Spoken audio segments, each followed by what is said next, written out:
आज मुलांनी संध्याकाळी हट्ट केला, की "आई प्लीज सँडविच ऑर्डर करतेस काय?" मी म्हटलं, "सँडविच ऑर्डर करण्यापेक्षा आपण डायरेक्ट Blinkitवरनं ट्रू टर्टलचं सँडविच मेकरच ऑर्डर करूया." आणि आता याचा बेस्ट पार्ट म्हणजे आता घरीच बसून आपण कमी खर्चामध्ये सँडविच बनवू शकतो. प्लस हे 3 इन 1 आहे. सँडविच नाही तर याच्यामध्ये आपण ग्रिलिंग, टोस्टिंग आणि वफल असे 3 प्रकारचे पदार्थ बनवू शकतो. हे सँडविच मेकर दिसायला एकदम कॉम्पॅक्ट आहे आणि यूज करणं सुद्धा खूप सोपं आहे. एकीकडे सगळे व्हेजिटेबल्स मी कट करून घेतले होते आणि आता ब्रेड मी सगळे व्यवस्थित त्याचे कॉर्नर कट करून घेतले. त्याच्यामध्ये मेयोनीज आणि केचप टाकून घेतल्याने आपल्याला पाहिजे ते सगळे व्हेजिटेबल्स टाकायचे.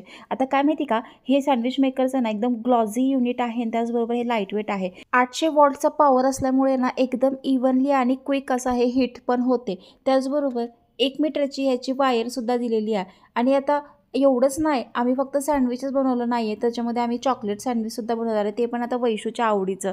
तर सँडविच इतकं जबरदस्त झालं होतं, खूप भारी. आणि हे क्लीन करणं देखील खूपच इझी आहे. त्यानंतर आता आम्ही ग्रेटर यूज करणार आहे. हे रिमूव्ह करणंसुद्धा इतकं सोपं आहे, की माझी मुलगीसुद्धा आता याच्यामध्ये सँडविच बनवते. त्यानंतर आम्ही एका ब्रेडमध्ये छानपैकी बटर लावून घेतलं आणि कॅडबरीची हे टाकली, चॉकलेट टाकली आणि बघू शकता तुम्ही आता एकदम मस्त असे तिचे डोरा केक तयार तुम्हाला ही झालेले आहे. 3 इन 1 सँडविच मेकर पाहिजे असेल तर तुम्ही कमेंट बॉक्समध्ये लिंक टाईप करा किंवा तुम्ही Amazon आणि Blinkitवरनं ही मागवू शकता.